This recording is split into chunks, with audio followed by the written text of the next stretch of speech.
Welcome back, friends. It's almost the most wonderful time of year. And I say that with a tad of sarcasm, and by most wonderful time of year, I mean it's travel season. And we know that the holidays mean spending time with family, friends, possibly spending time on some airplanes. You're about to do so in a few days. Yeah. Okay, well, there's a whole, holiday movie about planes, trains, and automobiles.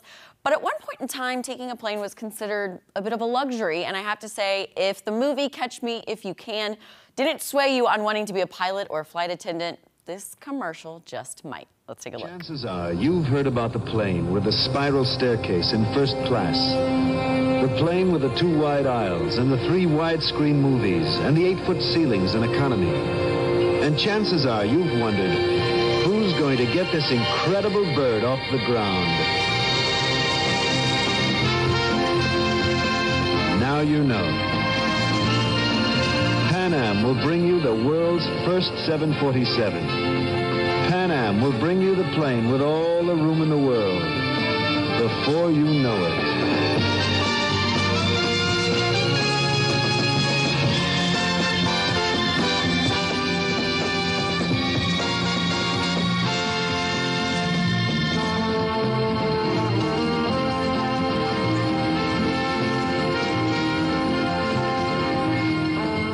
I mean, first and foremost, the country's first 747. Nowadays, we take those all the time. Yeah. And then Pan American Airlines, I mean, it didn't show the stewardesses and the pilots, but I just think about Catch Me If You Can and how glamorous that job used to be.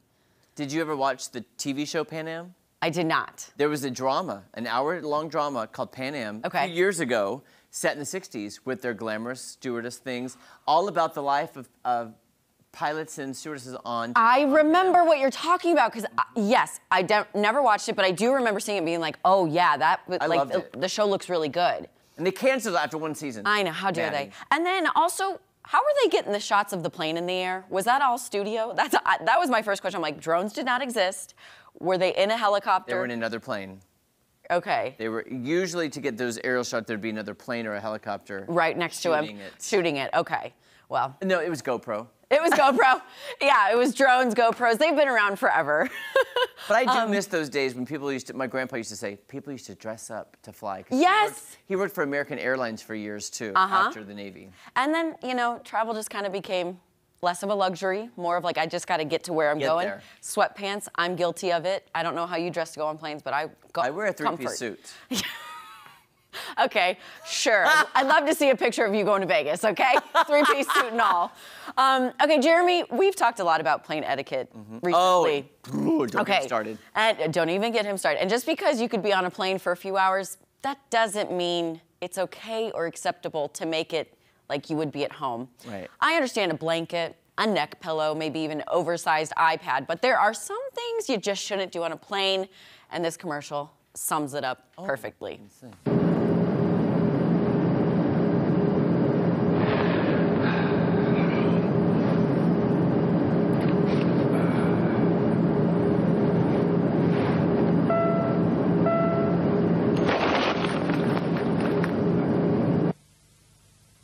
Stinky feet in your shoes when traveling, folks. Don't clip your toenails on a plane. Have you not seen that? I thank the Lord have not. If you have Instagram, there's a great account called Passenger Shaming, and they go through all the things that you should not be doing on an airplane, and clipping your toenails happens way often than you think. I have taken my shoes off, though, before.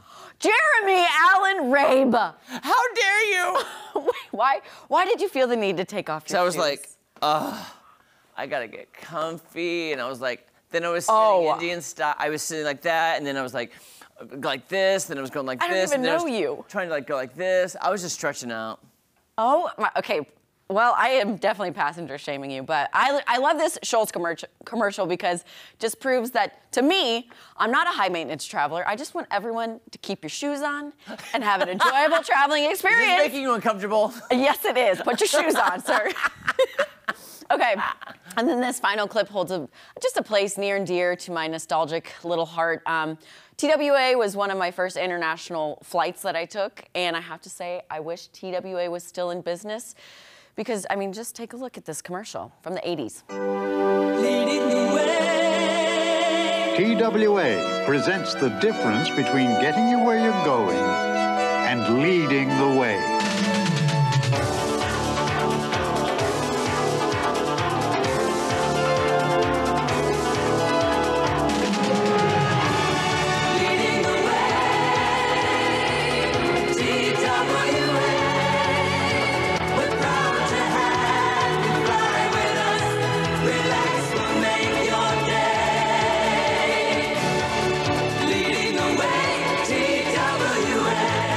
Taking that extra step to make flying the best it can be. That's what makes TWA one tough act to follow.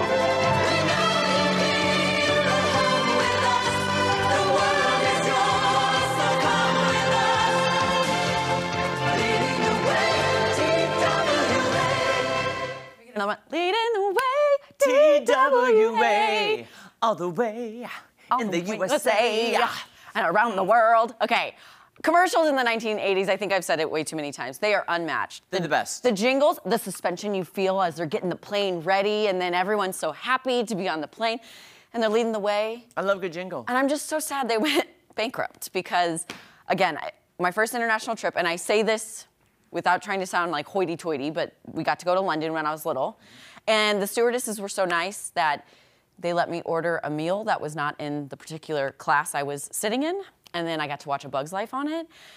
And I'm remembering all this stuff, so. I remember, so my grandfather worked for American Airlines years and years ago, and I used to fly from Dallas to Seattle every summer to visit with my grandparents. Yeah.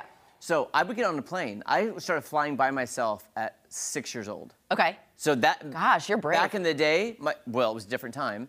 Would never send my 6-year-old. But I remember one time getting on, they would have a stewardess that would accompany you on the plane, make sure you get off to your next plane. And you had like a little lanyard thing, yes. And it told every, yeah. So I was safe with flight attendants, but I remember one time I got in the plane, I was like 7, maybe 8 years old, in first class. I think my grandpa must have done it to make sure. And I remember this, being that little, I'm like, I'll have a ginger ale, and they came and gave me a full taco salad in the shell. Oh. I will never forget that. Yes. Because they were like, who has a full giant taco salad in first class on a plane anymore? Nobody. I'm just saying. I know. Well, and that was my thing. We did take first class to London, and I wanted Fancy. Something in economy. Bougie. It was the one time, okay? I have not flown first class since, so, but I wanted something on economy. And they were like, well, ma'am, you're really not supposed to, but I think we can do this for you. And it was like a chicken dish with pasta. It was nice. so good. Wow. I know. I kind of wish there was a airline that would go back to kind of the old school way of travel and making it very luxurious. And obviously that's going to hike up the prices. But I would pay that kind of money to have an experience. I have an idea for you, for another show of Serotonin. Okay. Because I like to follow TikTok accounts where these people are like professional travelers. Okay. So they do videos of first class, like flying to Dubai, flying across, where they actually have pods, you know? Oh my gosh! And you can and like you can lay down. Yeah, and you like are close covered. it, and you can close it off. And I'm like, I can never ever afford that, but I love living vicariously through them to see all the luxury that those planes have now. Yeah. Because that is luxury. Well, and that Pan Am commercial, 8-foot ceilings, a spiral staircase. I always wanted to have. Have you seen? I think it was like the second Sex and the City movie where they have a bar. Yeah. In the plane. Uh-huh. And you just walk up the stairs and go to the bar. And they're going to Abu Dhabi. Yeah. I'm like, what? Who does that? Who can afford that? Exactly. Not Just me. saying. Not I. Anyways, safe travels to everyone traveling. Don't take your shoes off and lead the way, TWA. If you do, make sure you take your shoes off in front of Maddie. Don't go anywhere. More fun on Ozarks Fox. I'm coming up after this. Be like, hey, Maddie, look at this. What?